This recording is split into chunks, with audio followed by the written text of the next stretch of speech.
कुछ कहानियां सवाल नहीं पूछती, वो हमसे जवाब मांगती है। और आपके और मेरे पास क्या, हमारी सारी की सारी इंसानी सभ्यताएं सवालों के आगे एकदम खोखली सी साबित होने लग जाती है। क्या है स्लीप पैरालिसिस, यानी सोते हुए लकवा मार जाना, जिसमें आप सो रहे होते हैं और अचानक से आपकी नींद जो है रात के 12 से 3 के बीच एकदम अचानक से खुलती है। आप अपने आप को एक ट्रांस की स्टेट में पाते हैं, जहाँ पे आपकी बॉडी जो है वो लॉक हो जाती है एक ही पोजीशन में।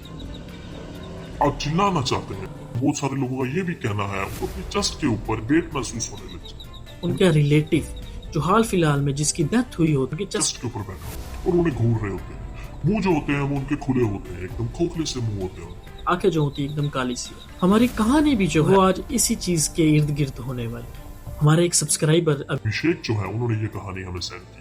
यहाँ काली आत्माएं, काली ताकतें हमारे आसपास रहती हैं, लेकिन हमें दिखाई नहीं देती। ऐसी ही और कहानियां हमें भेजते रही। अब मैं उसे अपनी आवाज में और लोगों तक पहुंचाने की कोशिश करता हूँ। तो कहानी मोड़ लेती है 2001, जब अभिषेक बिहार से मुंबई में शिफ्ट होने आता है जॉब की तलाश में। लेकिन उसे ये नहीं पता ये जॉब की तलाश जो उसकी जिंदगी को एक और मोड़ पे ले जाए। मुंबई जैसा शहर जहाँ आपको पता है कि साफ पानी पीने तक के लिए लोगों को बड़ी बड़ी लाइनों में खड़ा होना पड़ता है। वहाँ पे जॉब मिलना कितनी मुश्किल है आपको पता ही है। वहाँ पे सेटल होना थोड़ा सा डिफिकल्ट है। लेकिन इसका एक फ्रेंड आईटी कंपनी में होता है मुंबई में, तो ये उससे बात करता है कि भाई यहाँ पे तो मेरा काम नहीं बन रहा, तू मेरे को बता दे वहाँ पे कोई जॉब वैकेंसीज हो। उसका फ्रेंड जो होता है वो इंटरव्यू की डेट्स लेता है, तो फिर वो ट्रैवल करता है कंपनी में इंटरव्यू देता है। जैसे वो इंटरव्यू देता है, इंटरव्यू में पास हो जाता है। अपने फ्रेंड से पूछता है कि मेरे को 2 दिन सोसाइटीज के नंबर दे दे, फ्लैट देगी। मैं शेयरिंग में रह रहा हूँ तेरे 4-5 दिन में तो मैं रह लूंगा, लेकिन फिर मेरे को अपना फ्लैट देखना पड़ेगा, क्योंकि कितनी देर तक तो मुझे बिठाएगा, तेरे भी फ्रेंड्स वगैरह, ये सब बातें करते हैं। उसका फ्रेंड जो होता है एक चिट पे लिख के उसको 2-3 सोसाइटीज के नंबर दे देता है ब्रोकर के। पहले तो गोपाल नाम की सोसाइटी होती है उसमें जाता है, कोई आहूजा नाम की सोसाइटीज होती है उधर जाता है। सही प्राइस में उसको रूम नहीं मिलता, क्योंकि वहां पे रूम के प्राइसेस जो होते हैं वो डिफर करते रहते हैं लोकेशन पे। आप जो लोग मेरी वीडियोस देख रहे हैं, अगर कोई मुंबई गया है या मुंबई में रहता है, उनको तो पता ही होगा कितने रेट चलते हैं 1 BHK के वहां पे। तो ये ढूंढता है, इसको बहुत सारे फ्लैट्स देखता है, लेकिन इसको कोई भी जगह पसंद नहीं आती। इतना मैं ये एक सोसाइटी से बाहर निकल रहा था, बाहर ही एक बोर्ड होता है, उधर एक ब्रोकर का नंबर लिखा होता है।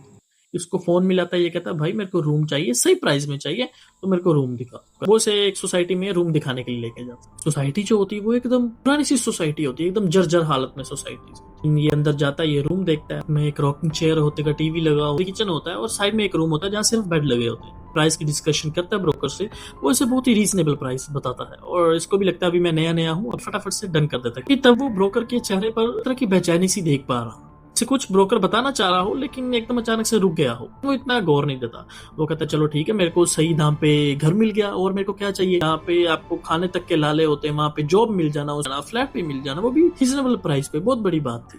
उसके बाद कुछ दिन बीतते हैं। अगले दिन होता क्या है, वो सेम रूटीन, वो अपना खाना बनाता है, दाल चावल, और टीवी के सामने बैठ जाता है। कुछ देर बाद उसे नींद आ जाती है, तो वो वहीं सोफे पर सो जाता है और फिर अचानक से उसकी नींद खुलती है। देखता है कि वो अपने शरीर का कोई भी अंग जो है वो मूव नहीं कर रहा, हाथ वगैरह कुछ नहीं हिला पा रहा, उसकी आंखें हिल रही। इतने में उसको एक आवाज आती है अपने कान के पास, एक रॉकिंग चेयर के मूव करने की आवाज। वो अपनी आंख को साइड आई से देखता है, रॉकिंग चेयर मूव कर रही है, उसके ऊपर एक औरत बैठी होती है पर झूला झूल रही, वो उसे कुछ नहीं कह रही। तय करते वो झूला झूलती झूलती ये 2-3-4 मिनट बीतते हैं और एकदम से ना झूला रुकता है, उसकी एकदम से आंख खुलती है, वो हड़बड़ाहट में उठता है, उसका मुंह जो है वो पूरा पसीने से लथपथ हो जाता है। वो इधर देखता है उधर देखता है, रॉकिंग चेयर पे देखता है, कोई नहीं बैठा होता। उसे लगता है कि ये एक बुरा सपना था, एक बुरा सपना सोचता है वो इसे। सुबह ये उठता है, अपने साइकेट्रिस्ट के पास जाता है, उसको जाके सारी चीजें बताता है कि मेरे साथ रात में क्या क्या हुआ, मेरे को ये चीज, एक औरत दिखी मेरे रूम में, मेरी रॉकिंग चेयर के ऊपर, वो आगे पीछे हो रही। साइकेट्रिस्ट से कहता है कि इसका कोई भी साइंटिफिक सोल्यूशन तो नहीं है, लेकिन मैं आपको सजेस्ट करूंगा आप मेडिटेट करना चालू कर दें। मेडिटेट करें और स्ट्रेस फ्री इन्वायरमेंट से जितना हो सके दूर रहें और कोशिश करना कि सोने से पहले कैफीन कम ही लो, बल्कि मैं तो कहता हूँ कैफीन लो ही मत।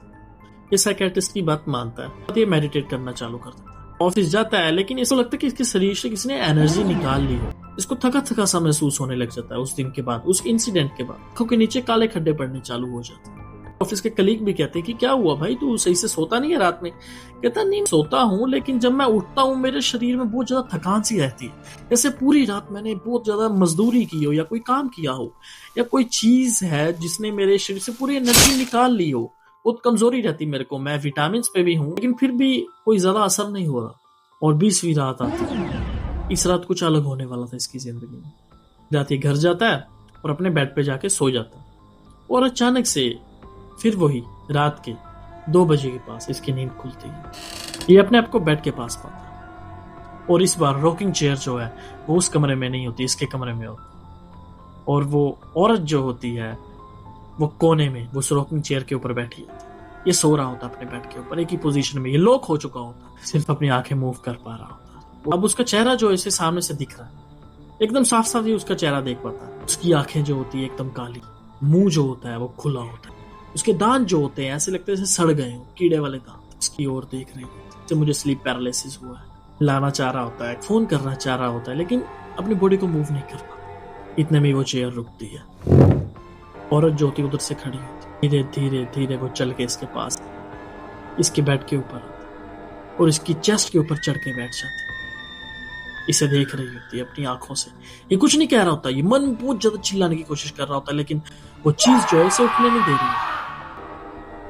इसे लगता है कि मैं इधर हो रहा हूँ उधर हो रहा हूँ, अपना चीज जो है इसे हिलने नहीं दे रही, इसकी चेस्ट के ऊपर चढ़ के बैठ जाती है। तभी वो अपना मुंह जो होती है वो बड़ा करती है, खोलती है अपना खोखला सा, तभी इसकी आंख जो होती है अचानक से, ये किसी न किसी तरह से भगवान का नाम लेते हुए, हनुमान चालीसा पढ़ते हुए, ये वो रात जो होता है बहुत मुश्किल से निकालता है। ब्रोकर को फोन करता है कि मुझे कोई भी सोसाइटी में घर चाहिए, आज ही मुझे किसी और सोसाइटी में घर चाहिए। और वो कहता है एक फ्लैट तो खाली है लेकिन ये थोड़ा सा महंगा पड़ेगा। ये प्राइस नहीं पूछता, ये डन कर देता है, कहता कोई मुझे बस ये फ्लैट से निकला, मुझे वो कोई भी फ्लैट हो, कितने का भी मुझे चाहिए, फ्लैट खरीद लेता है। घर में रह रहा होता है, इसके ब्रोकर को बुलाता है और कहता भाई अपना चाबी ले जाओ, मैं आज ये खाली कर रहा हूँ। वो कहता सर अगर आप टाइम से पहले खाली करोगे आपको डिपॉजिट जो है वो वापस नहीं मिलेगा। ये कहता मुझे डिपॉजिट नहीं चाहिए, बस आप इस घर की चाबी ले लो, मुझे इस घर से जाना है किसी भी हालत में, आज मुझे ये घर छोड़ना है। ये उस दिन ऑफिस से छुट्टी ले लेता है, ब्रोकर इसके पास आता है शाम को, चाबी लेता है इससे, इसके मन में होता है और ये पूछता है उस ब्रोकर से कि मुझे बताओ ये घर पहले था किसका। वो ब्रोकर पहले तो हेजिटेट कर रहा होता है, लेकिन वो कहता है अब चलिए छोड़ के जा ही रहा है तो मैं इसको बता देता हूँ। तो वो बताता है कि असल में इस घर की जो पहली ओनर थी वो मेंटल हॉस्पिटल में दाखिल कर दी गई थी। लोगों को कहना था वो डायन थी, वो सोसाइटी में से लोगों के बच्चे उठा लेती, बच्चे उठाने के बाद वो उनके साथ क्या करती थी, किसी भी पुलिस केस में या किसी भी चीज में जिक्र नहीं किया गया। उसके बाद रात रात भर लोग देखते थे खिड़की से औरत जो है वो रॉकिंग चेयर पे बैठी हुई है और कपड़े बुनती रहती है, रॉकिंग चेयर पे बैठे बैठे हिलती रहती है, झूला लेती रहती है। और इतनी बात सुनते ही अभिषेक जो होता है उसकी रूह जो होती है वो अंदर से कांप जाती है, एक डर की लहर जो है उसके पूरे बदन में दौड़ जाती है। वो सोचता है अगर मैं हेलुसिनेट भी कर रहा था, लेकिन इस घर के बारे में, इस औरत के बारे में मैं तो पहले नहीं जानता था, तो मुझे वही औरत इमेजिन कैसे हुई। खैर उसके बाद वो जो दूसरे फ्लैट में जाता है, शिफ्ट करता है, उसके बाद 1 महीना गुजरता, 2 महीना गुजरता, 3 महीने गुजरते हैं, उसको कोई भी सपना नहीं आता, उसकी जिंदगी जो थी सामान्य तरीके से चलने लग जाती है और फिर दोबारा स्लीप पैरालिसिस का या कोई भी ऐसी पैरानॉर्मल एक्टिविटी का उसे एक्सपीरियंस नहीं हुआ। लेकिन वो कहता है आज भी जब मैं उस दृश्य के बारे में सोचता हूँ मेरे दिमाग में अंदर से काम चलता। खैर ये कहानी यहीं पे खत्म होती है।